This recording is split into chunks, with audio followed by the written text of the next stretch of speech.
Hello guys, I am Shashank from कौशल्य academy. और आज आप देख रहे हैं इलेक्ट्रोकेमिस्ट्री का पार्ट 5 वीडियो, 5th वीडियो। ठीक है, तो इसमें बेसिकली हम लोग डिस्कस करने वाले हैं नर्स्ट इक्वेशन। ठीक है, नर्स्ट इक्वेशन डिस्कस करने वाले हैं।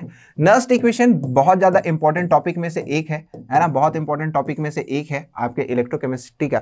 ठीक है, इसके पहले हमने बेसिकली बहुत सारी बातें करी हैं इलेक्ट्रोकेमिस्ट्री में, और हमने ये भी देखा था कि जैसे आपको अगर ई सेल की वैल्यू निकालना है, standard EMF of the cell जिसको बोला जाता है, वो निकालना है, तो हमने क्या किया था, ई कैथोड माइनस ई एनोड किया था। इसके बारे में मैंने बहुत सारी चर्चाएं करी थी बेटा, और आपको बताया था कि ये जो कैथोड होता है और एनोड होता है, दोनों का दोनों आरपी होता है। ठीक है, आरपी होता है, आरपी या फिर you can say that SRP, standard reduction potential, और ये भी स्टैंडर्ड रिडक्शन पोटेंशियल।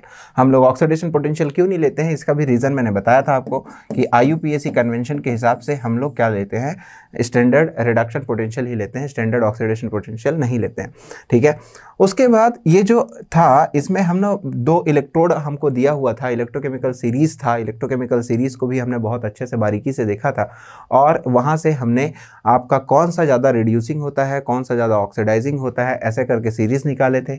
हमने शी के बारे में भी चर्चा करी थी, जैसे आपको याद होगा, शी होता है स्टैंडर्ड हाइड्रोजन इलेक्ट्रोड, और स्टैंडर्ड हाइड्रोजन इलेक्ट्रोड जब ये होता है तो यही हमारा इसके इक्वल टू 0 होता है, H का इक्वल टू 0 होता है। दैट मीन्स इलेक्ट्रोड पोटेंशियल अगर हाइड्रोजन का निकाला जाए तो वो 0 होता है। तो उसके बारे में भी मैंने आपको बहुत अच्छे से बताया था, आपको याद होगा। ठीक है, और इसमें बहुत अच्छे टाइप के न्यूमेरिकल करे थे। हमने ये देखा था कि आपको जैसे ये हमेशा दोनों वैल्यू जो है एसआरपी में नहीं दिया रहता है, ऑक्सीडेशन पोटेंशियल में दिया रहता है, तो उसको भी चेंज करने के मैंने तरीके बताए थे कि जैसे ये एजी है और ये एजी प्लस है। ठीक है, एजी प्लस है, ऐसे करके। तो ये जो क्विक रिकैप जो मैं करवाता हूँ, वो उससे आपको क्या होगा कि इंटरलिंक बना रहता है पिछले वीडियो से। ठीक है, तो पिछले लेक्चर में हमने ये सारी चीज़ों के बारे में चर्चा करी थी। अगर आपको थोड़ा सा भी और इसमें देखना है, तो यहाँ पे ये एलिमेंटल स्टेट में 0, ये हो जाएगा आपका +1, तो ये ऐसे करके जाएगा। दैट मीन्स इंक्रीज हो रहा है, दैट मीन्स ये ऑक्सीडेशन है। क्या है ये? ऑक्सीडेशन। तो इसको ऑक्सीडेशन ना बोल के मैं क्या बोल दूंगा, ऑक्सीडेशन पोटेंशियल बोल दूंगा। क्या बोल दूंगा? Oxidation potential. तो ऑक्सीडेशन पोटेंशियल जो होता है, ऑक्सीडेशन पोटेंशियल की वैल्यू को आप एसआरपी में चेंज करोगे, स्टैंडर्ड रिडक्शन पोटेंशियल की वैल्यू में चेंज करोगे, उसके बाद इस क्वेश्चन को सॉल्व करोगे। ठीक है, तो ये छोटा सा डेमो दिया मैं। ठीक है, इसके बाद हमने ये भी बात करी थी कि ये जो आपका रिडक्शन पोटेंशियल स्टैंडर्ड कंडीशन किसको बोला जाता है, तो स्टैंडर्ड कंडीशन का मतलब होता है 1 atm या फिर 1 बार प्रेशर, 1 मोलर कॉन्सेंट्रेशन और 25 डिग्री सेल्सियस टेम्परेचर, जिसको बोला जाता है रूम टेम्परेचर। क्या बोलते हैं इसको? रूम टेम्परेचर, या you can say that 298 kelvin. तो होपफुली आपको यहाँ तक की चीज़ें बहुत अच्छे से समझ में आई होगी। मैंने ये सारी चीज़ें बताते बताते इलेक्ट्रोड पोटेंशियल जब आपको बता रहा था, तो एक चीज़ और चर्चा कर रहा था कि जो इलेक्ट्रोड पोटेंशियल होता है उसका थर्मोडायनेमिक्स से रिलेशन होता है। तो थर्मोडायनेमिक्स से रिलेशन होता है, वहीं से हम चीज़ों को पकड़ के स्टार्ट करेंगे और नर्स्ट इक्वेशन तक जाएंगे, और नर्स्ट इक्वेशन में बहुत सारी चीज़ें को न्यूमेरिकल लगाएंगे। तो फर्स्ट देखिए, नर्स्ट इक्वेशन क्या बताता है, नर्स्ट इक्वेशन क्यों आया, कैसे आया। ठीक है, इसके बारे में अपन चर्चा करेंगे। तो पहले इसको मत देखिए, आप पहले मेरी बात सुनिए। जो भी हम लोग कॉन्सेंट्रेशन निकाल रहे थे, एसआरपी और एसआरपी, ठीक है, स्टैंडर्ड रिडक्शन पोटेंशियल। तो स्टैंडर्ड केस में सारे के सारे कॉन्सेंट्रेशन को मैं क्या ले रहा था, 1 मोलर कॉन्सेंट्रेशन पे ट्रीट कर रहा था। चाहे वो आपका एजी का दिया हो, है ना, एजी से एजी प्लस का दिया हो, चाहे वो आपका क्या दिया हो, ऐसे करके 0 लगा देता हूँ ऊपर में, ऐसे करके नॉट लगा देता हूँ, नॉट या फिर 0, यू कैन से दैट। तो यहाँ पे इसका मतलब होता है आपका, इसका मतलब होता है स्टैंडर्ड कंडीशन। ये अगर आपका Zn2 प्लस से अगर Zn में कन्वर्ट हो रहा है बेटा, तो यहाँ पे ये +2 से किस में जा रहा है, +2 से ये 0 में जा रहा है, तो यहाँ पे डिक्रीज हो रहा है, मतलब रिडक्शन हो रहा है। इस टाइप की चीज़ों को मैंने आपको बहुत अच्छे से बताया था। और ये जितना भी चीज़ हो रहा था 1 मोलर कॉन्सेंट्रेशन पे हो रहा था। आप खुद सोचिए कि ये 1 मोलर कॉन्सेंट्रेशन पे बात हो रही थी। अगर मैं इसी कॉन्सेंट्रेशन को चेंज कर देता हूँ, दैट मीन्स आपका ये जो Ag प्लस है, इसका जो कॉन्सेंट्रेशन है, इसको 0.01 मोलर ले लेता हूँ, और इसका as it is 1 molar concentration दिया हुआ है, इसका 1 मोलर कॉन्सेंट्रेशन दिया हुआ है। तो ये जब कॉन्सेंट्रेशन में डिफरेंस आएगा, आपके इलेक्ट्रोलाइट्स जो हैं, आपके जो ये जैसे मान के चलो कि AgCl दिया हुआ है, इसका ZnSO4 दिया हुआ है, तो इसके जो कॉन्सेंट्रेशन में चेंज आएगा, तो ऑब्वियस सी बात है आपका जो पोटेंशियल आएगा, स्टैंडर्ड ईएमएफ की जो वैल्यू आएगी, स्टैंडर्ड ईएमएफ की वैल्यू चेंज हो जाएगी। ठीक है, क्यों? क्योंकि आपका जो ये 1 मोलर पे है और ये 0.01 मोलर कॉन्सेंट्रेशन पे है, ठीक है। तो इन्हीं चीज़ों को रिजॉल्व करने के लिए हमारे पास आया नर्स्ट इक्वेशन। नर्स्ट इक्वेशन क्या बताता है, अब लिख सकते हो आप, it gives the relation between electrode potential, EMF of the cell and the concentration of electrolytic solution. तो आपको बहुत अच्छे से दिमाग में चमक गया होगा कि इलेक्ट्रोलाइटिक सॉल्यूशन के कॉन्सेंट्रेशन पे रिलेशन कैसे दिया जाता है। तो it gives the relationship between electrode potential और EMF of the cell to the electrolytic solution, to the concentration of electrolytic solution, ठीक है। नेक्स्ट देखेंगे whether the Nernst equation derived a relation between free energy change. This is the free energy change. यहाँ पे दो type की चीज़ों का अपन चर्चा करेंगे। एक होता है फ्री एनर्जी चेंज डेल जी को बोला जाता है फ्री एनर्जी चेंज, और दूसरा होता है डेल जी नॉट, तो इसको बोला जाता है स्टैंडर्ड फ्री एनर्जी चेंज। क्या बोलते हैं इसको? स्टैंडर्ड, यहाँ पे लिख लीजिए, स्टैंडर्ड फ्री एनर्जी चेंज इसको बोला जाता है, ठीक है। एकदम सिंपल सी चीज़ मैं बता रहा हूँ आप लोग को, स्टैंडर्ड फ्री एनर्जी चेंज। अब सर ये वाला इक्वेशन कहाँ से आया? तो इस वाले इक्वेशन को बेटा आप ये वाला del G equal to del G naught plus R T L N natural log है, इसको बोला जाता है नेचुरल लॉगरिथम बोला जाता है। नेचुरल लॉग से आप इसको लॉग बेस 10 में चेंज करोगे तो इसको मल्टीप्लाई करना पड़ता है 2.303 लॉग बेस 10 ऐसे करना पड़ता है, तब जाके ये ln की वैल्यू लॉग बेस 10 में चेंज होती है। ये आपका नेचुरल लॉग कहलाता है जहाँ पे ln लिखा होता है। अब आप ये सोच रहे होगे कि सर ये वाला इक्वेशन आया कहाँ से? ये इक्वेशन आपका थर्मोडायनामिक्स का इक्वेशन है ना। तो थर्मोडायनामिक्स चैप्टर में इसके बारे में बहुत अच्छे से पढ़ेंगे।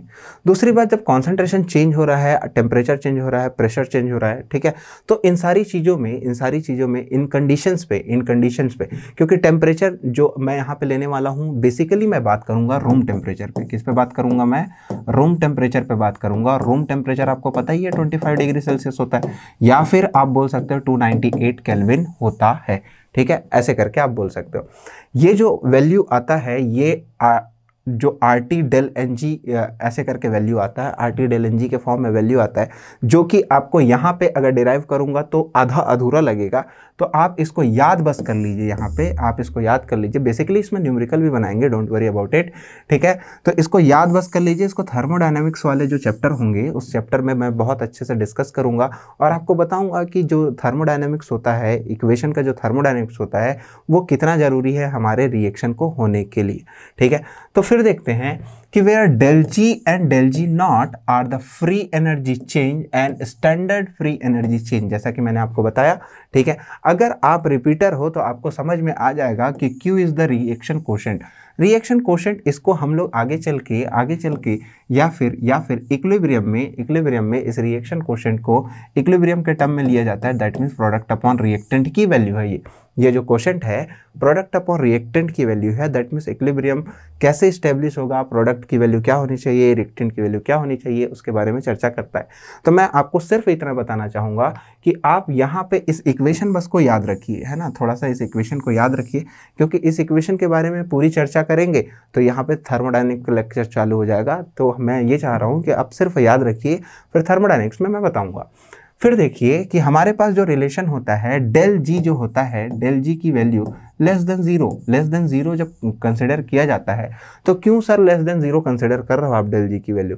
तो मैंने जब चैप्टर को स्टार्ट किया था तो आपको बताया था कि डेल जी का वैल्यू लेस देन जीरो का मतलब होता है नेगेटिव, और नेगेटिव हो गया इसका मतलब आपका जो रिएक्शन है वो स्पॉन्टेनियस होने वाला है, स्पॉन्टेनियस रिएक्शन की कैटेगरी में आएगा। और स्पॉन्टेनियस रिएक्शन की कैटेगरी में आना मतलब no need of energy for that particular chemical reaction. जो भी केमिकल रिएक्शन होगा उसके लिए कोई एनर्जी की जरूरत नहीं पड़ेगी। That is called spontaneous chemical reaction. अगर यही डेल जी की वैल्यू अगर ग्रेटर देन जीरो हो जाएगा तो पॉजिटिव आ जाएगा, दैट मीन्स ये नॉन स्पॉन्टेनियस केमिकल रिएक्शन होगा।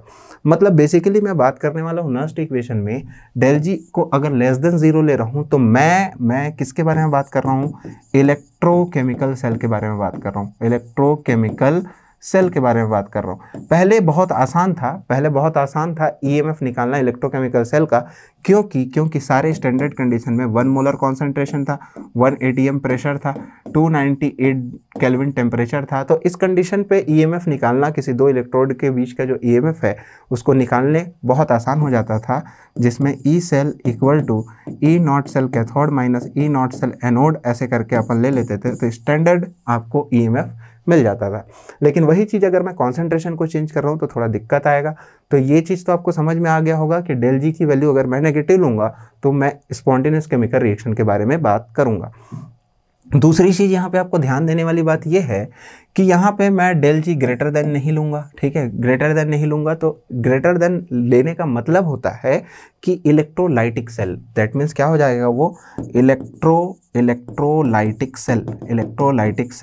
अब वो इलेक्ट्रोलाइटिक सेल हो जाएगा। तो इलेक्ट्रोलाइटिक सेल में आप जानते हो क्या होता है इलेक्ट्रोलाइटिक सेल में, कि आपका जो इलेक्ट्रिकल एनर्जी किस में चेंज होते रहता है, केमिकल एनर्जी में चेंज होते रहता है। That means more amount of energy is required to do that particular chemical reaction.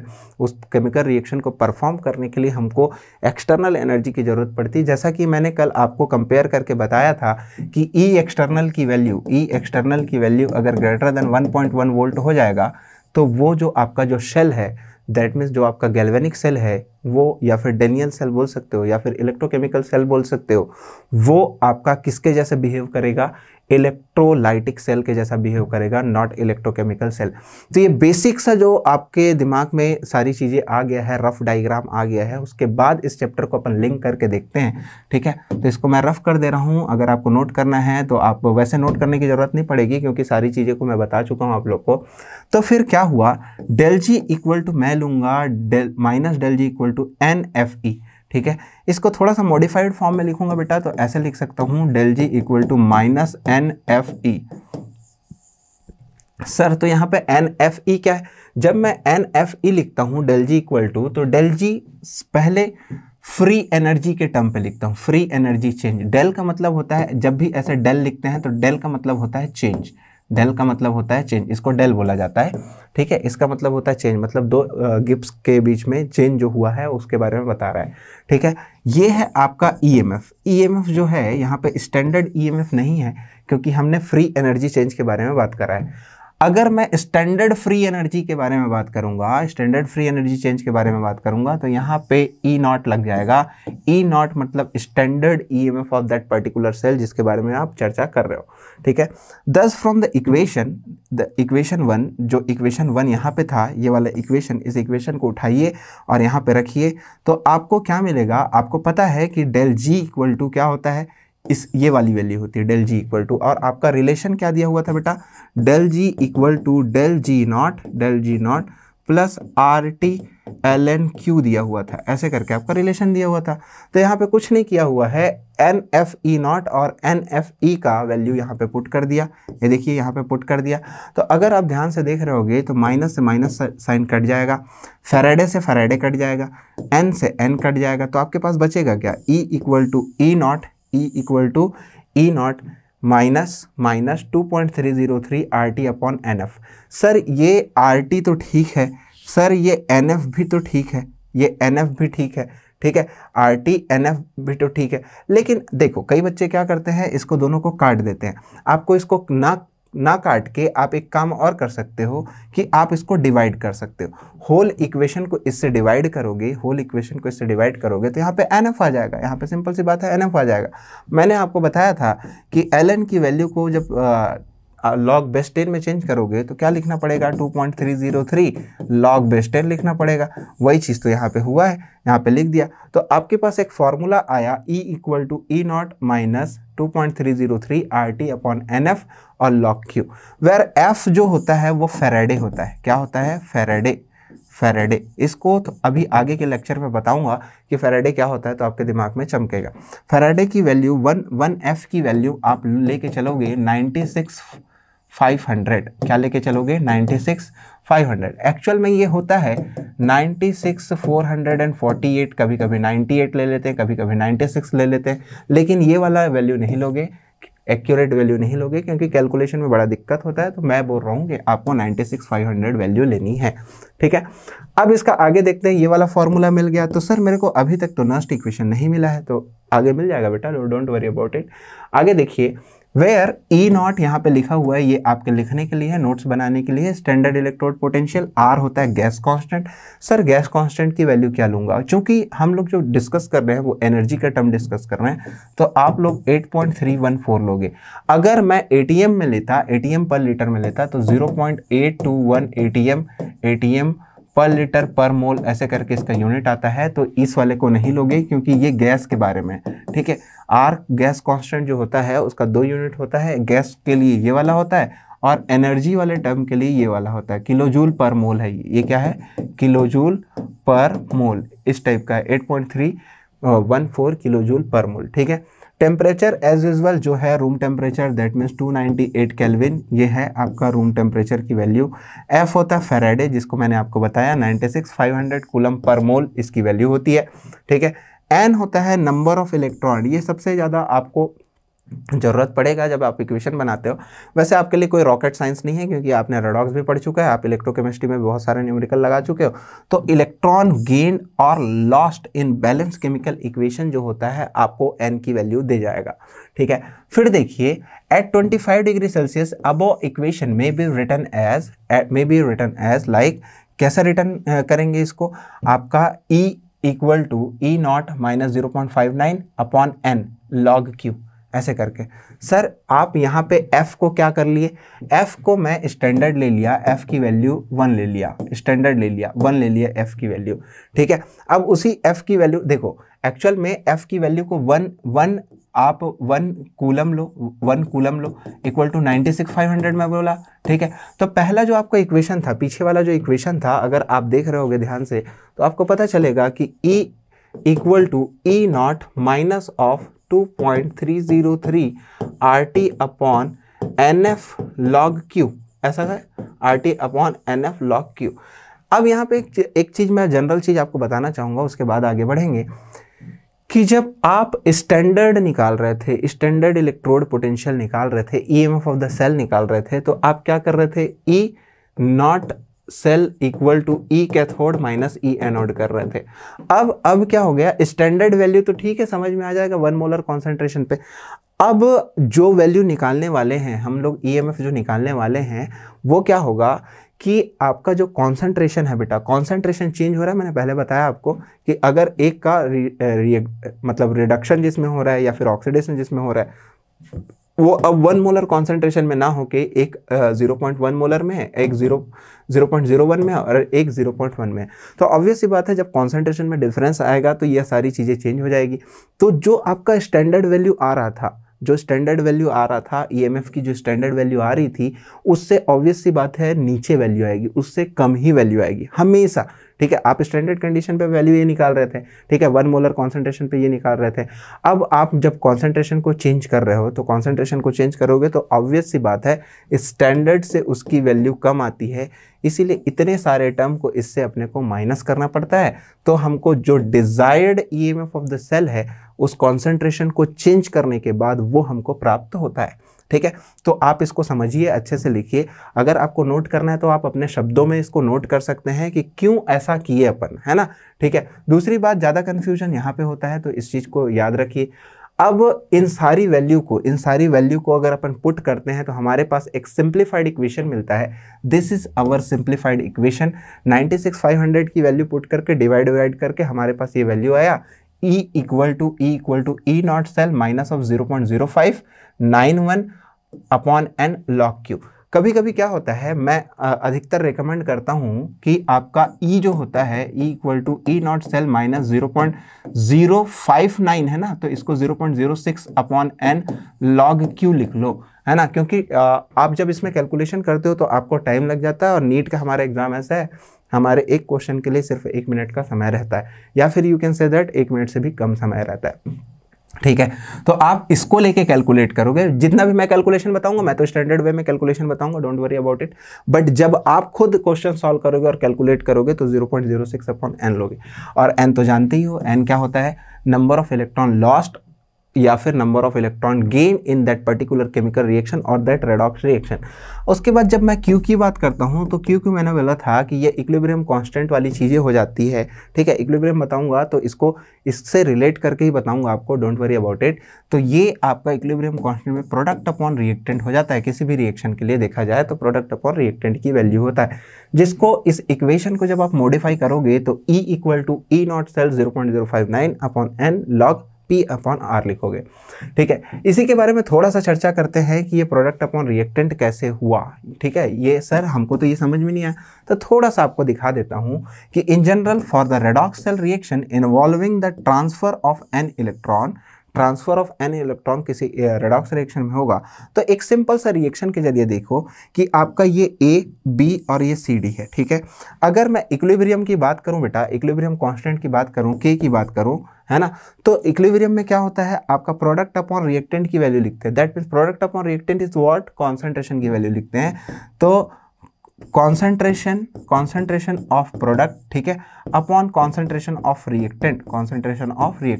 इसको ऐसा ना लिख के मैं थोड़ा सा और मॉडिफाई कर सकता हूँ। इसको कॉन्सेंट्रेशन को मैं ब्रैकेट से दिखाता हूँ, concentration of product upon concentration of reactant, ठीक है। इक्विलिब्रियम जब आप पढ़ोगे तो आपको समझ में आएगा, ठीक है। मैं बताऊंगा आपको कि ये जो ब्रैकेट है, ये ब्रैकेट क्या बताता है, आपको कॉन्सेंट्रेशन के बारे में बताता है।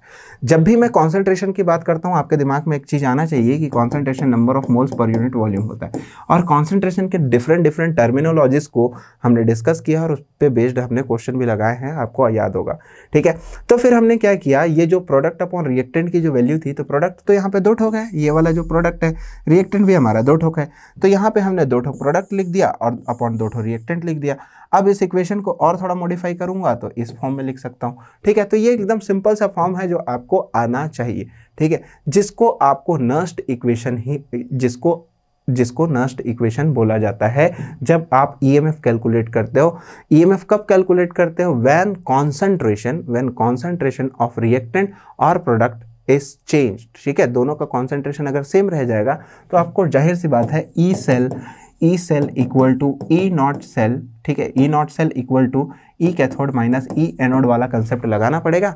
उससे आपका डायरेक्ट निकल जाएगा, क्योंकि वहाँ पे पोटेंशियल एग्जैक्ट दिया रहता है और यहाँ पे पोटेंशियल चेंज हो जाएगा। पोटेंशियल चेंज क्यों होगा, क्योंकि कॉन्सेंट्रेशन आपका 1 मोलर से वो चेंज हो रहा है, दैट मीन्स आपका कॉन्सेंट्रेशन चेंज हो जाएगा, सिंपल सी बात, ठीक है। तो इसको नोट डाउन कर लीजिए, है ना, बहुत इंपॉर्टेंट फॉर्मूला है, क्योंकि पूरा का पूरा एंटायर लेक्चर में हम लोग इन्हीं फार्मूला के बारे में बात करेंगे।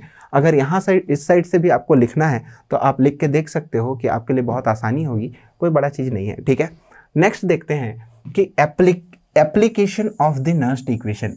इस नर्स्ट इक्वेशन को अप्लाई कहाँ करेंगे, कैसे कैसे अप्लाई करेंगे और आप इसको यूज कैसे करोगे, ठीक है। तो calculation of the electrode potential, किसी इलेक्ट्रोड पोटेंशियल को कैलकुलेट करने के लिए आप यूज करोगे। तो मैंने बताया आपको इलेक्ट्रोड पोटेंशियल को कैलकुलेट करने के लिए सर हम लोग तो स्टैंडर्ड लेते थे ना बेटा, ना, अभी स्टैंडर्ड नहीं लेना है आपको। जब कॉन्सेंट्रेशन को चेंज कर रहा है तब कैलकुलेट करना है। तो इलेक्ट्रोड पोटेंशियल, स्टैंडर्ड इलेक्ट्रोड मतलब EMF of the cell, reduction potential और ऑक्सीडेशन पोटेंशियल का ईएमएफ निकालना है आपको, ठीक है। तो कोई चीज़ देखिए ध्यान से, यहाँ पे ध्यान से देखिएगा, आपको चीज़ें समझ में आ जाएगी। अगर कोई ये मेटल है, इस मेटल को ऐसा ना मान के मैं Cu2+ लिख लेता हूँ, क्योंकि आप इसके हैबिचुअल हो चुके हो। Cu2+ 2 इलेक्ट्रॉन गेन करके ये मेटल में चेंज हुआ। तो जब गेनिंग वाली कोई चीज़ होती है, मेटल में चेंज हुआ, और यू कैन से दैट ये कॉपर सॉलिड में चेंज हो गया, तो आप इस चीज़ के हैबिचुअल हो चुके हो। तो ये Cu2+ 2 इलेक्ट्रॉन गेन कर दिया ना, गेन कर दिया, दैट मीन्स रिडक्शन वाली बात कर दिया इसने। अब जब रिडक्शन वाली बात कर दिया तो सर मैं इसको कैसे लिखूंगा, ठीक है। तो यहाँ पे देखिए स्टैंडर्ड मैं क्या बोल रहा हूँ, ऑक्सीडेशन, या तो आपको ऑक्सीडेशन पे लेना है तो ऑक्सीडेशन पे लो, रिडक्शन पे लेना है तो रिडक्शन पे लो। लेकिन ये वाला रिडक्शन पोटेंशियल आपका IUPAC सिस्टम में एक्सेप्टेड है, तो आप IUPAC फॉलो करोगे तो ज़्यादा फायदा होगा। तो फिर देखिए ERP रिडक्शन पोटेंशियल निकालूंगा जब इसका ऐसे करके ये क्या हो रहा है, आपका रिडक्शन हो रहा है। तो standard reduction potential -0.059 upon n, कितने इलेक्ट्रॉन ट्रांसफर हो रहा है, तो यहाँ के हिसाब से देखा तो 2 इलेक्ट्रॉन ट्रांसफर हो रहा है, ठीक है। तो 2 इलेक्ट्रॉन ट्रांसफर हो रहा है लॉग स्टैंडर्ड कॉन्सेंट्रेशन, ये वाला जो कॉन्सेंट्रेशन मेटल का कॉन्सेंट्रेशन अपॉन उसके आयन का ऐसे करके लिया जाता है बेटा। तो अगर आप m की वैल्यू 1 मोलर ले लेते हो, m की वैल्यू 1 मोलर ले लेते हो, तो आपका जो वैल्यू है वो क्या आ जाएगा, आपका आ जाएगा mn प्लस, ऐसे करके आपका फॉर्मूला आ जाएगा। ये सिंपल से बात है, एकदम सिंपल सा चीज़ है, ठीक है। अगर आपको कोई चीज़ का इलेक्ट्रोड पोटेंशियल कैलकुलेट करना है, उसका कॉन्सेंट्रेशन चेंज है तो, ठीक है।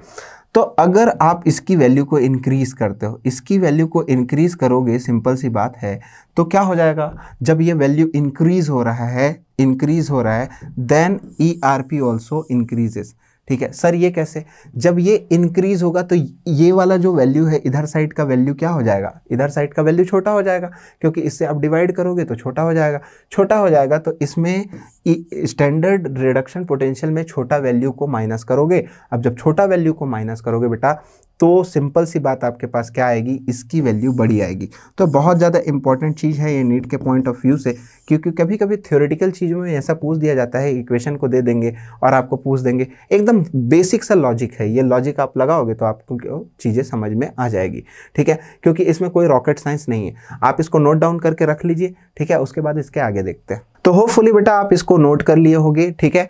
तो इसके बाद आगे चलते हैं और दूसरा इसका एप्लीकेशन देखते हैं, calculation of electrode potential and pH of hydrogen electrode, sir pH को क्यों यहाँ पे डाल दिए? पीएच को डालने का मेन मकसद मेरा ये है कि आपको थोड़ा बहुत पीएच के बारे में नॉलेज हो। अगर थोड़ा बहुत भी नॉलेज होगा तो आपको ये चीज़ समझ में आ जाएगा, और नहीं होगा तो वो चीज़ हम बता देंगे, डोंट वरी अबाउट इट, ठीक है। तो हम लोग क्या कर रहे थे, calculation of electrode potential of pH of hydrogen electrode. तो देखिए कि आपका जो हाइड्रोजन है ऐसे करके इसमें चेंज हुआ, तो ऑब्वियस सी बात है ये भी किसके बारे में बात कर रहा है, रिडक्शन के। ओ भाई साहब, तो मैंने क्या बताया आपको, हम लोग जितना भी चीज़ें लेने की कोशिश करेंगे, अब बहरहाल मैं जो बताऊंगा सारे के सारे रिडक्शन बेस पे बताऊंगा।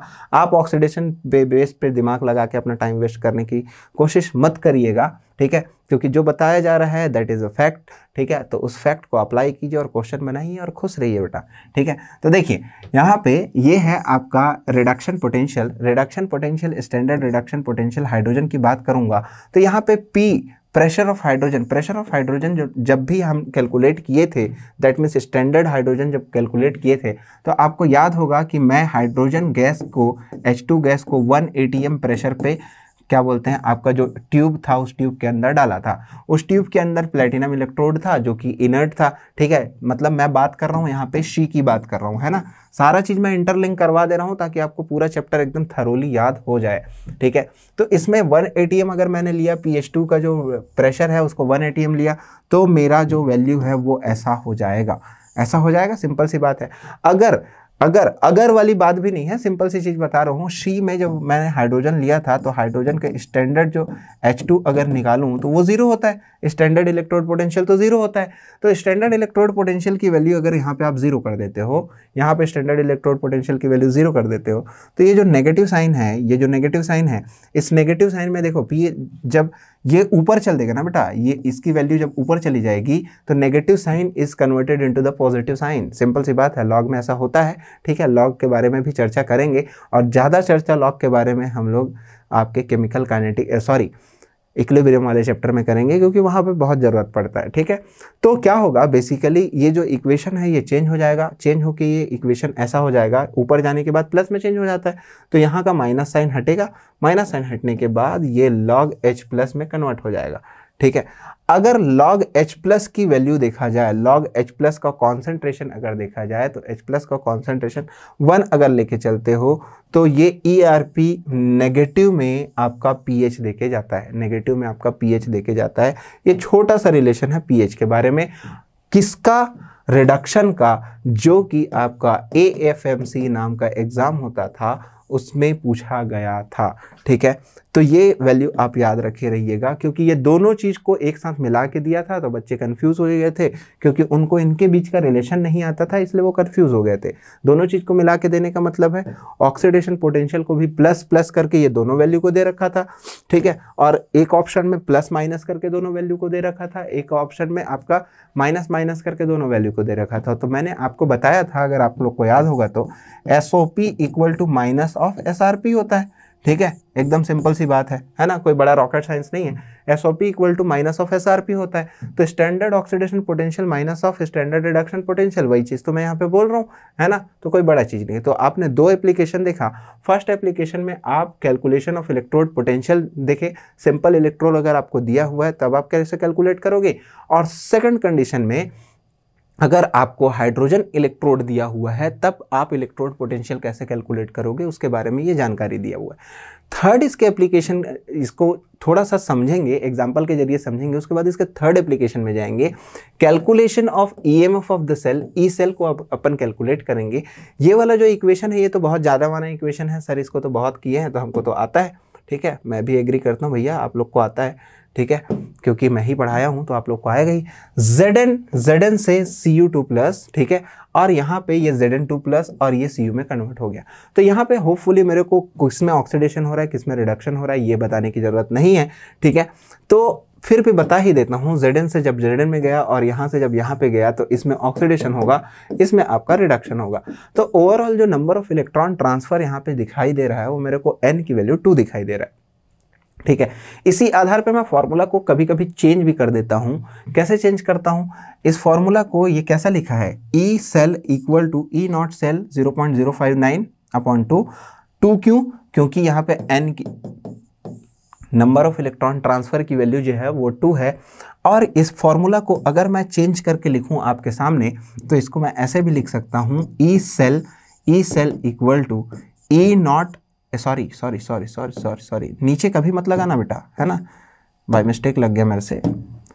ई नॉट सेल माइनस 0.06/2 और लॉग ऑक्सीडाइज्ड अपॉन रिड्यूस भी लिखूंगा तो कोई दिक्कत नहीं होना चाहिए शायद, ठीक है, ऑक्सीडाइज अपॉन रिड्यूस भी लिखूंगा तो कोई दिक्कत नहीं होना चाहिए। तो ये चीज को आप ध्यान में रखे रहिएगा, ये चीज अगर आप फॉलो करते हो तो किसमें ऑक्सीडाइज हो रहा है और किसका कॉन्सेंट्रेशन दिया हुआ है और किसमें रिड्यूस हो रहा है, ऐसे करके आप इंटरप्रेट करके तुरंत वैल्यू डाल के आप आंसर निकाल सकते हो, किसका, ई सेल का वैल्यू निकाल सकते हो। स्टैंडर्ड का वैल्यू तो आपको निकालना ही पड़ेगा क्योंकि वहां पे स्टैंडर्ड वैल्यू दिया रहेगा, ठीक है, और दूसरी वैल्यू को आपको कैलकुलेट करके ऑक्सीडेशन और रिडक्शन अगर आप जानते हो, इसीलिए मैंने बोला कि ऑक्सीडेशन और रिडक्शन बहुत इंपॉर्टेंट रोल प्ले करता है आपके इन सारे चैप्टर्स में, ठीक है। दूसरा इसका कंक्लूजन वाला पार्ट देखिए, थोड़ा सा कंक्लूजन वाला पार्ट देखिए जो कि आपको काम आता है, तो आप इसको नोट डाउन करके भी रख लीजिएगा। इफ Cu2+ का कॉन्सेंट्रेशन, ये ब्रैकेट दिया हुआ मतलब मैं बताया ना, ये जो ब्रैकेट है ये स्क्वायर ब्रैकेट है, इसका मतलब होता है कॉन्सेंट्रेशन, ठीक है। अगर इनका concentration increases then E cell increases, तो मैं बताया था आपको कि नीचे की वैल्यू को आप इंक्रीज करोगे तो ये ओवरऑल वैल्यू डिक्रीज हो जाएगी, नीचे की वैल्यू को इंक्रीज करोगे ओवरऑल वैल्यू डिक्रीज हो जाएगी, और ई सेल से जब माइनस होगा तो आपको इसका वैल्यू ज़्यादा मिलेगा। वैसे ही अगर Zn2+ की वैल्यू को इंक्रीज करोगे तो ई सेल की जो वैल्यू निकलेगी वो डिक्रीज हो जाएगी, क्योंकि यहाँ पे कोई चीज़ मल्टीप्लाई हो रहा है दैट मीन्स उसका वैल्यू बड़ा हो रहा है, और बड़ा हो रहा है तो इससे अगर माइनस होगा तो ऑब्वियस सी बात है इसकी वैल्यू कम आ जाएगी, ठीक है। नेक्स्ट देखते हैं इसका, नेक्स्ट आपका application, prediction and feasibility of the cell reaction, ठीक है। Nernst equation is also important for the prediction and feasibility of the cell reaction. Sir ये कैसे पॉसिबल है, प्रेडिक्शन और फिजिबिलिटी कैसे निकाल सकते हैं, तो आप नस्ट इक्वेशन के जरिए रिएक्शन हो पाएगा कि नहीं हो पाएगा इसको भी जान सकते हो। तो देखिए अगर डेल जी, ये बहुत इंपॉर्टेंट पॉइंट में से एक है ना, एम्स 2004 का डेटा निकाल के देखिए, आपको ये वाला चीज मिलेगा, डायरेक्ट क्वेश्चन पूछा गया था इसका, ठीक है। और उसके बाद इसी एम्स के डेटा को JEE ने भी यूज़ किया, JEE ने 2013 में पूछा था, और इसी नस्ट के डेटा को, इसी फिजिबिलिटी वाले डेटा को नीट ने 2014 के रिपीट वाले एग्जाम में पूछा था। रिपीट वाला एग्जाम हुआ था, मतलब 2 टाइप के एग्जाम हुए थे, मेंस, प्री और मेंस करके 2 एग्जाम हुए थे, तो रिपीटेड एग्जाम में 2014 में ये वाला क्वेश्चन पूछ दिया था, ठीक है। इसीलिए इसको मैंने यहाँ पे रखा हुआ है। तो आपको यहाँ पे जानने वाली बात क्या, डेल जी की वैल्यू नेगेटिव होगी और ई सेल की वैल्यू पॉजिटिव होगी, तभी आपका रिएक्शन फिजिबल होगा, क्यों, क्योंकि डेल जी की वैल्यू नेगेटिव, दैट मीन्स आपका रिएक्शन क्या बता रहा है, स्पॉन्टेनियस बता रहा है। मैंने बताया था आपका डेल जी की वैल्यू अगर नेगेटिव होगी तो रिएक्शन आपका स्पॉन्टेनियस होगा।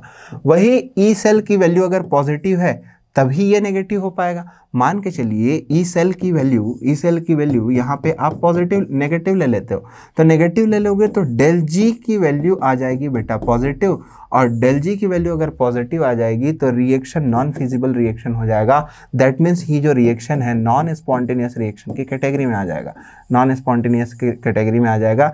दैट मीन्स तब हम बात कर रहे होंगे इलेक्ट्रोलाइटिक सेल के बारे में, और हम अपने रास्ते से भटक चुके होंगे, क्योंकि हमारा जो मेन मकसद है वो क्या है, आपका इलेक्ट्रोकेमिकल सेल के बारे में यहाँ पे स्टडी करना नर्स्ट इक्वेशन में। ठीक है, तो होपफुली ये पूरा का पूरा जो एप्लीकेशन वाला जो पोर्शन है आपको बहुत अच्छे से पिन पॉइंटेड तरीके से समझ में आया होगा।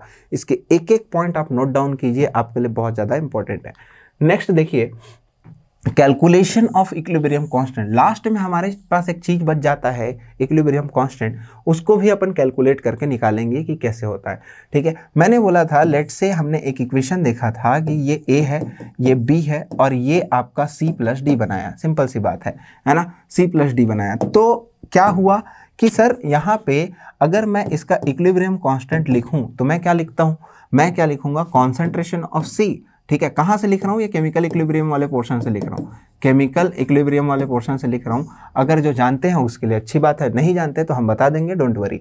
ठीक है, concentration of C, that means ये आपका प्रोडक्ट वाला पार्ट है, ये वाला आपका रिएक्टेंट वाला पार्ट है, तो ये हो जाएगा सी, और ये डी, और ये हो जाएगा ए, और ये हो जाएगा आपका बी। ठीक है, अगर आप ध्यान से देख रहे होगे तो के इक्विलिब्रियम इक्वल टू मैं लिख सकता हूँ प्रोडक्ट अपॉन रिएक्टेंट। ये इक्विलिब्रियम केमिकल इक्विलिब्रियम है तो मैं इसको केसी लिख सकता हूँ। ठीक है, जैसा भी आपको सही लगे, KC equal to product upon reactant. इसी चीज़ों को थोड़ा सा रिलेशन निकाल देता है, कोशेंट इक्वल टू भी अपॉन प्रोडक्ट अपॉन रिएक्टेंट होता है। ठीक है, सिंपल सी बात। अब आप देख रहे हो नर्स्ट इक्वेशन जो है हमारा वो ये है, सिंपल सी बात है ना, प्रोडक्ट अपॉन रिएक्टेंट वाला पोर्शन है। अगर मैं प्रोडक्ट अपॉन रिएक्टेंट वाले पोर्शन पे के इक्विलिब्रियम लिख दिया, प्रोडक्ट अपॉन रिएक्टेंट वाले पोर्शन पे मैंने क्या लिख दिया, के इक्विलिब्रियम लिख दिया। और इक्विलिब्रियम कब अटेन होगा, ये चीज़ भी थोड़ा सा ध्यान रखिए, क्योंकि ये बहुत इंपॉर्टेंट पॉइंट में से एक है ना, स्टार लगा के लिखिएगा। इक्विलिब्रियम कब अटेंड होगा, जब स्टैंडर्ड इलेक्ट्रोड पोटेंशियल की वैल्यू जीरो कर दो, सॉरी, जब आप ईएमएफ जो निकाल रहे हो E cell when condition, equilibrium कब अटेंड होगा। ठीक है, तो ये क्वेश्चन आ सकता है आपको, जेई में आया हुआ है, लेकिन नीट में अभी तक तो इसके बारे में रिलेशन नहीं दिया हुआ है, लेकिन फिर भी ये आ सकता है, क्योंकि ये मेरा मानना है कि ये बहुत इंपॉर्टेंट टाइप का कंसेप्ट है। ठीक है, तो E cell equal to zero होता है तब जाके हम मान के चलते हैं, E cell equal to zero होता है तब जाके अपन मान के चलते हैं कि आपका जो सेल है वो इक्विलिब्रियम में। सर ये कैसे हुआ, कब हुआ, ये कैसे हुआ, कब हुआ, मैं बता चुका हूं आप लोग को कि ऐसे करके आपके पास दो कंटेनर थे, यहाँ पे कॉपर का था, यहाँ पे जिंक का था। मैंने बोला था बेटा कि आपका जो जिंक का जो आयन है वो पूरी तरीके से खत्म हो जाता है, जिंक का जो आयन है वो पूरी तरीके से खत्म हो जाता है, और यहाँ पे अगर सॉल्ट ब्रिज ना लगा हो, इलेक्ट्रिकल न्यूट्रलिटी मेंटेन ना हो, तो यहाँ पे ये भी खत्म हो गया, ये भी खत्म हो गया, मतलब डिस्चार्ज हो जाएगा, मतलब आपका पूरा का पूरा पोटेंशियल जीरो हो जाएगा। फर्स्ट कंडीशन बताया था। सेकंड कंडीशन में मैंने बताया था कि अगर आप नेगेटिव पोटेंशियल अप्लाई करते हो, मतलब उसी के इक्विवेलेंट पोटेंशियल अप्लाई करते हो, क्योंकि बेसिकली ये क्या है, डेनियल सेल है, या फिर you can say that galvanic cell. इसका पोटेंशियल क्या होता है, 1.1 वोल्ट। अगर आप इक्विवेलेंट टू 1.1 वोल्ट कर देते हो तो यहाँ पे ना इलेक्ट्रॉन का ना करंट का फ्लो नहीं होगा, तो इलेक्ट्रॉन और करंट का फ्लो नहीं होगा तो आपका जो ई सेल की वैल्यू है उसको जीरो कंसीडर कर लिया जाता है, क्योंकि दोनों कंडीशन क्या हो जाता है, दोनों सिस्टम आपके इक्विलिब्रियम में आ जाता है, because there is a no chemical reaction, simple सी बात है। ठीक है, तो जब इसको आप जीरो कर दोगे तो सिंपल सी बात है, ये इसकी वैल्यू जीरो हो गई, जीरो इक्वल टू, देखिएगा ध्यान से, जीरो इक्वल टू आपके पास क्या आया, आपके पास आया zero equal to E naught cell minus 0.06 लिखता हूँ, मेरे को ज़्यादा अच्छा लगता है। ठीक है, अपॉन के क्यू लिख लेता हूँ, है ना, के ई क्यू इक्विलिब्रियम का है। अब ये वाला पोर्शन इधर आ जाएगा तो E standard cell equal to 0.06 upon N, क्योंकि ये इधर आएगा तो माइनस साइन आएगा और माइनस से माइनस साइन कट जाएगा, लॉग के क्यू। ठीक है, अब इन सारी चीज़ों को इन सारी चीज़ों को इधर उधर ट्रांसफर करोगे तो आपको के क्यू की वैल्यू मिल जाएगी। ठीक है, तो ये बात आपको बहुत अच्छे से दिमाग में याद रखना है। नेक्स्ट देखिए, इसी चीज़ के बारे में मैं चर्चा कर रहा था कि अगर आपका ये ऐसे करोगे, कब कौन सा वाला कंडीशन है, ई सेल नॉट नहीं है ना, याद रखे रहिए, ई सेल इक्वल टू 0 करते होते वाला इक्वेशन आता है, ठीक है, के क्यू वाला आ गया पोर्शन, ठीक है। इस इक्वेशन को थोड़ा और खोलते हो, अगर खोल के लिखना है आपको तो ऐसा लिख सकते हो, फैराडे का भी वैल्यू डाल सकते हो, ये वाला वैल्यू डाल सकते हो, तो ये वाला भी वैल्यू सही है ना, कोई दिक्कत वाली बात नहीं है, क्योंकि ये शॉर्ट फॉर्म है, ये इसका लॉन्ग फॉर्म है के क्यू। अब ये जो के क्यू है, अब इस के क्यू को अपन अगर इधर ट्रांसफ़र करते हैं, है ना, मतलब एन एफ ई नॉट कर देते हैं, इसको इधर ट्रांसफ़र करते हैं तो एन एफ ई नॉट करते हैं, तो आपके दिमाग में एक चीज़ चमक गया होगा कि sir N F E naught आपने हमको कुछ तो बताया था सर, हमको याद नहीं आ रहा है, ठीक है, याद नहीं आ रहा है, कौन सा चीज़ याद नहीं आ रहा है, del G equal to negative of N F E naught, ऐसे करके मैंने बताया था आप लोग को। अगर डेल नॉट मतलब स्टैंडर्ड गिब्स एनर्जी चेंज को देखें और नॉर्मल गिब्स एनर्जी चेंज को देखें, गिब्स फ्री एनर्जी चेंज को देखें, तो minus of N F E cell ऐसे करके मैंने बताया था, ठीक है।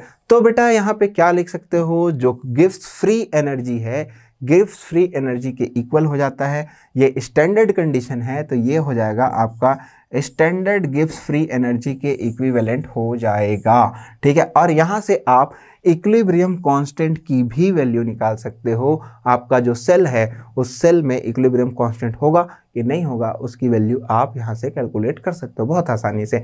तो ये जितने भी फॉर्मूला मैं लाइन से आपको रिलेशन वाइज बता रहा हूँ, इन सारे फॉर्मूला को आपको याद रखना है, क्योंकि आगे अपन न्यूमेरिकल बनाएंगे तो आपको कोई दिक्कत नहीं होनी चाहिए, ठीक है।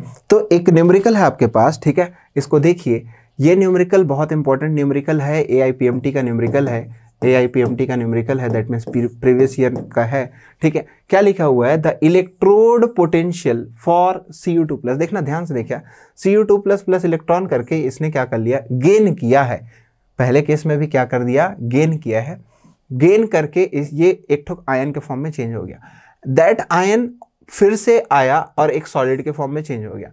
अगर एक हिसाब से देखा जाए, अपने केमिकल काइनेटिक्स पढ़ा होगा तो 2 स्टेप में हो रहा है, अगर नहीं पढ़े हो तो थोड़ा सा आपके दिमाग में ये चीज़ रहना चाहिए कि दोनों में गेन हो रहा है, दोनों में गेन हो रहा है मतलब रिडक्शन पोटेंशियल है, ठीक है, दोनों रिडक्शन पोटेंशियल है। अब यहाँ पे वैल्यू दिया है R 0.15 volt for first and 0.50 volt respectively, the value of Cu2+ से Cu2 विल बी, Cu2+ से Cu जाने की जो वैल्यू है, दैट मीन्स अगर दोनों को सेम लेते हो तो यहाँ से वैल्यू जाने का जो आपका जो EMF आना चाहिए, EMF ऑफ द सेल जो आना चाहिए, standard EMF of the cell आना चाहिए, वो कितना आएगा। तो इसको कैलकुलेट करते हैं। देखिए, आपका ओवरऑल सेल रिएक्शन निकालना अपने को बहुत ज़रूरी है, क्योंकि यहाँ पे आपने 2 इलेक्ट्रॉन, यहाँ पे देखिए पिछले में यहाँ पे 1 इलेक्ट्रॉन है, यहाँ पे भी 1 इलेक्ट्रॉन है, तो इलेक्ट्रॉन से तो अपन कर नहीं सकते ना, इलेक्ट्रॉन को अल्टीमेटली अपने को हटाना पड़ेगा, जैसे कि मैंने रेडॉक्स में बताया था। तो यहाँ पे देखिए कि Cu2+ 1 इलेक्ट्रॉन गेन करके ऐसा किया, इसका एनर्जी इतना आया है, del G naught standard condition में इसका कुछ नहीं। इसका देखोगे तो इसका भी ऐसा कंडीशन लिखाया, ठीक है। इसका अगर अच्छे से देखोगे तो आपको ये ऐसे करके लिखा दिखा मिलेगा, है ना, Cu2+ प्लस 2 इलेक्ट्रॉन गेन करके Cu में कन्वर्ट हो गया, है ना, ऐसे करके देखो। सर ये कैसे देखने को मिला, यहाँ तो Cu2+ और ये Cu+ है, इसको कैसे कर दिया आप, बेटा इसको काट दो ना, ये दोनों कट गया तो Cu2+ प्लस 2 इलेक्ट्रॉन Cu में कन्वर्ट हो गया। अगर आप देखोगे तो यहाँ पे डेल जी नॉट की value del G naught 1 plus del G naught ऐसे करके लिखा आएगा, ठीक है, सिंपल सी बात है। अब फिर क्या करना है, आपको NFe लगा लेना है।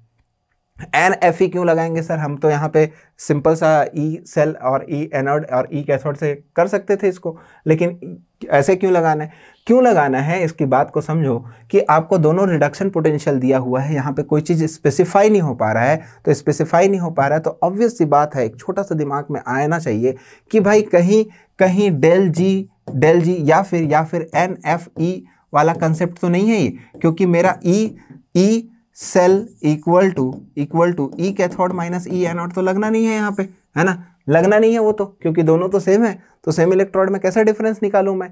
तो डिफरेंस नहीं निकालने से आपको दूसरा वाला कंसेप्ट अप्लाई करना पड़ेगा, दैट इज ये वाला del G equal to del G 1 plus del G naught 1 plus del G naught 2, ये अप्लाई करना पड़ेगा। और इसका फॉर्मूला आप जानते ही हो, ऐसे करके होता है, ठीक है। अब यहाँ पे नंबर ऑफ इलेक्ट्रॉन ट्रांसफर 2 है, ये F है, ये E0 है, ये 1 है, ये F है, यहाँ पे भी F है। ठीक है, इन सारे वैल्यूज़ को आपको F को कॉमन निकाल के काट दीजिए। ठीक है, F को कॉमन निकालेंगे तो कट जाएगा। ठीक है, यहाँ पे आपका ये 50 है, सॉरी लिखा नहीं है, 50 है। ठीक है, तो उसके बाद आपके पास ये माइनस है, ये माइनस है, ये भी माइनस है। इस माइनस को जब आप इधर ट्रांसफर करोगे तो ये भी प्लस में चेंज हो जाएगा, वो भी प्लस में चेंज हो जाएगा। अपॉन ये 2 जो है इसको नीचे कर दोगे तो ई सेल की वैल्यू आपको मिल जाएगी। तो सर क्या इस तरीके से भी क्वेश्चन बन सकता है? बिल्कुल बेटा, तो दिमाग लगाइएगा, क्वेश्चन को पकड़िए। पीएमटी में क्वेश्चन दिया हुआ है या फिर नीट में क्वेश्चन दिया हुआ है तो आसान क्वेश्चन तो होगा नहीं। हर बार क्वेश्चन आसान नहीं होते हैं, है ना, होते हैं मैक्सिमम टाइम आसान होते हैं, ऐसी बात नहीं है, बट हर टाइम नहीं होते हैं। और आपको ऐसा टाइप का एक ज़बरदस्त लॉजिक लगाना पड़ेगा, तब जाके आपका क्वेश्चन सॉल्व होता है। नेक्स्ट क्वेश्चन देखते हैं, इसमें और मज़ा आएगा आपको। ठीक है, इसमें आपको खुद दिमाग लगाना है। 2 सेकंड के लिए मैं इसका सॉल्यूशन नहीं बताऊंगा। For the following cell reaction Ag plus से ऐसे आया और ये AgCl सॉल्ट दे दिया हुआ है, फिर Cl माइनस से Cl में प्लेटिनम इलेक्ट्रोड है। सर इस टाइप का कैसा रिएक्शन है? ये तो बहुत बड़ा अजीब लग रहा है। ठीक है, तो जो ये अजीब टाइप के जो दिखेंगे ना, इसमें आप समझ लेना कि कुछ अजीब टाइप का ही इक्वेशन लगेगा। और पूरी दुनिया वाले बोलते हैं कि del G equal to minus NFE, जो सेल वाला जो इक्वेशन होता है वो अजीब ही इक्वेशन होता है, वही लगता है। लेकिन उसके पीछे मैंने आपको लॉजिक बताया और जो कि यहाँ पे दिया हुआ है, तो आपको उस चीज को यूज करना है बेटा। तो देखिए, del G F equal to AgCl का इतना दे रखा है किलो जूल। ठीक है, डेल जी Cl माइनस का इतना दे रखा है और डेल जी Ag प्लस का इतना दे रखा है। आपको E0 निकालना है।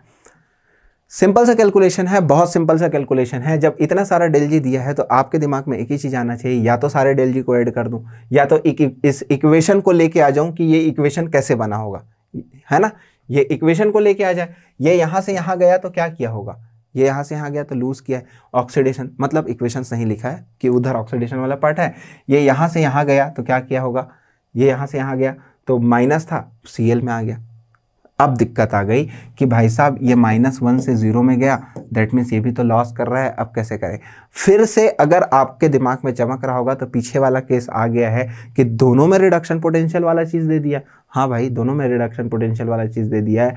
अब इसको अपन कैसे सॉल्व करेंगे, सॉरी इसमें ऑक्सीडेशन का दिया, इसमें रिडक्शन का दिया। अब इसको कैसे सॉल्व करेंगे जब इतना सारा बड़ा बड़ा वैल्यू दिया है। ठीक है, जानबूझ के इस क्वेश्चन को मैं डाला हूँ ताकि आपके लिए बहुत आसान हो जाए। ठीक है, आप चीज़ों को समझो। फॉर द सेल, ये जो सेल दिया हुआ है इस सेल को समझो। इसका सबसे पहले एनोडिक और कैथोडिक रिएक्शन लिख लो। तो मैंने बताया Ag किस में कन्वर्ट हो रहा है, Ag प्लस प्लस ये इलेक्ट्रॉन लॉस कर रहा है, लॉस ऑफ इलेक्ट्रॉन हो रहा है, लॉस ऑफ इलेक्ट्रॉन हो रहा है, लॉस ऑफ इलेक्ट्रॉन हो रहा है, दैट मीन्स ऑक्सीडेशन वाला पोर्शन है। कैथोड, अब ऑक्सीडेशन वाला पोर्शन कैसे है, यहाँ पे तो एनोड लिखा हुआ है तो एनोड में तो ऑक्सीडेशन ही होता है। कैथोड, AgCl ने एक इलेक्ट्रॉन गेन करके Ag प्लस में कन्वर्ट हुआ और Cl माइनस में कन्वर्ट हुआ। फिर AgCl जब टूटा तो Ag प्लस और Cl माइनस में टूट गया। ऐसे करके इसने इसके वाले इलेक्ट्रॉन को गेन करा और गेन करके ये Ag और Cl माइनस में टूटा, फिर ये टूट गया। उसके बाद डेल जी की वैल्यू क्या होती है, समेशन ऑफ प्रोडक्ट्स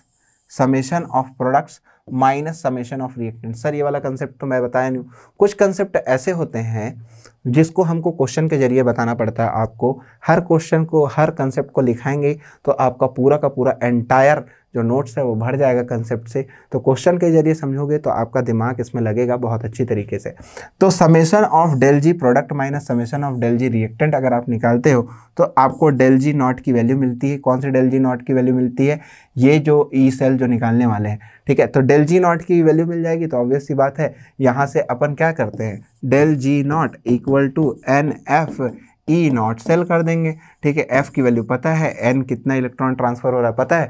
अगर इसकी वैल्यू मेरे को मिल जाए तो इन दोनों से मैं डिवाइड करके E0 सेल की वैल्यू निकाल लूँगा।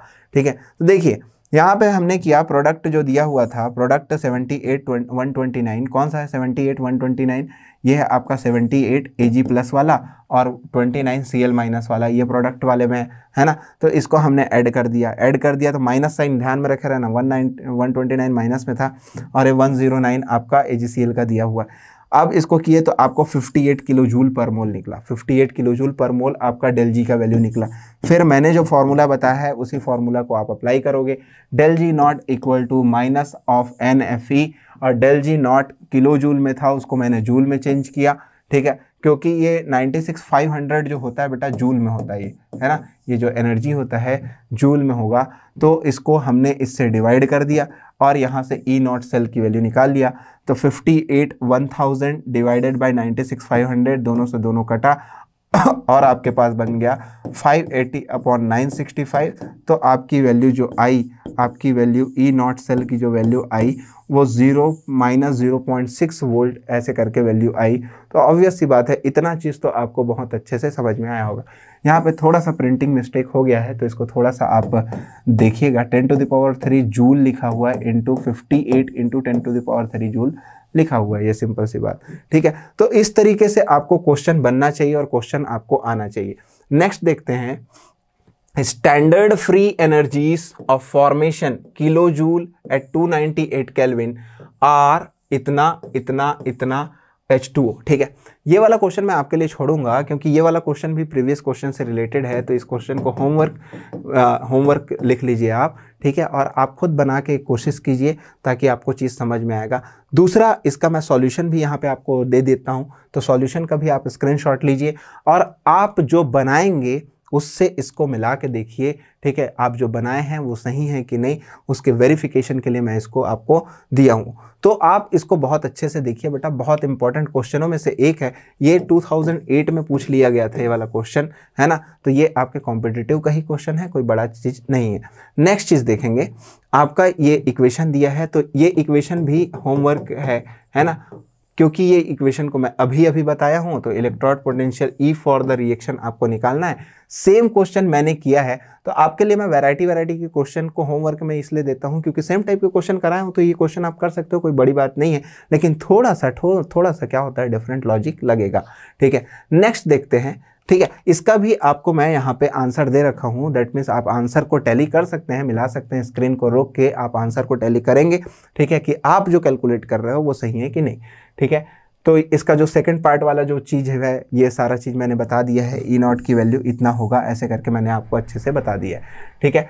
फॉर द सेल रिएक्शन ऐसे करके है, ये तो एकदम सिंपल सा क्वेश्चन है, एक सेल रिएक्शन है ना। इसको तो ऐसी मजाक से मैंने डाला था क्योंकि हाइड्रोजन वाला था, किसी एक इलेक्ट्रोड का कंपेयर करने के लिए था, तो कंपेयर करेगा इसीलिए मैंने इसको डाला था, ठीक है। सिंपल सी चीज़ है, तो इसको आपको करना है, कोई बड़ी चीज़ नहीं है। और ये कौन से मेथड से बनेगा ये आप मेरे को बताएंगे, है ना, क्योंकि यहाँ पे देख लीजिए आपको सेल रिप्रेजेंटेशन में यहाँ पे कॉन्सेंट्रेशन चेंज है बेटा, यहाँ पे भी कॉन्सेंट्रेशन चेंज है।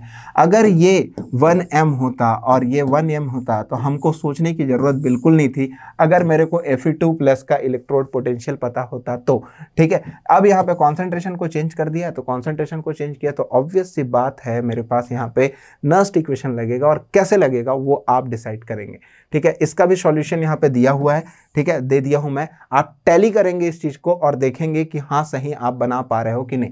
नेक्स्ट देखिए, the electrode potential of the silver electrode dipped in 0.1 solution of silver nitrate 25 degree Celsius is 0. ये वोल्ट, ठीक है। तो ये तो एकदम इजी क्वेश्चनों में से एक है। इस क्वेश्चन को अब लास्ट क्वेश्चन बता भी देता हूं आपको कि चीज़ें समझ में आएगी। सर हमारे लिए सारे का सारा होमवर्क छोड़ दे रहे हैं करके बोलोगे, ठीक है, सारे इंटर रिलेटेड थे, छोटा सा क्वेश्चन है, इसको देख लो, ठीक है।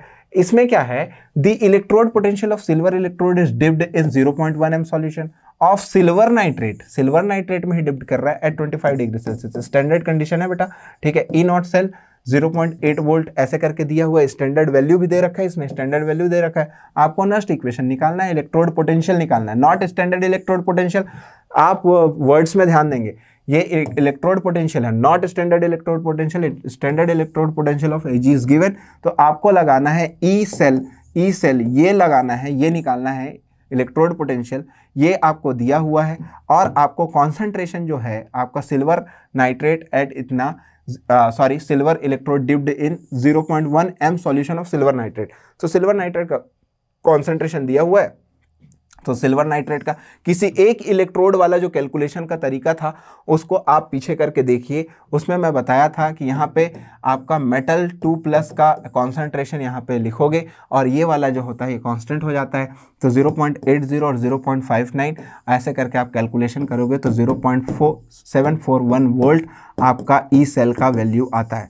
तो इस टाइप से आपको क्वेश्चन को प्रैक्टिस करना है, लगाना है और देखना है कि भाई नर्स्ट इक्वेशन सेटिस्फाई कर रहा है कि नहीं, कैसे नर्स्ट इक्वेशन सेटिस्फाई कर रहा है और कैसे हम लोग इन सारी चीज़ों को कैलकुलेट करेंगे। जितना भी ये क्वेश्चन था बेस्ड ऑन आपके गिब्स एनर्जी पे था, नर्स्ट इक्वेशन पे था। मैंने जितने सारे एंटायर जो कंसेप्ट से जितने आने थे इस चीज़ में, है ना, ज़्यादा लेंथ ना बढ़ाते हुए, आपको भी पता है होना चाहिए कि हमारे पास टाइम कम रहता है और उसको अपन करते हैं, ठीक है।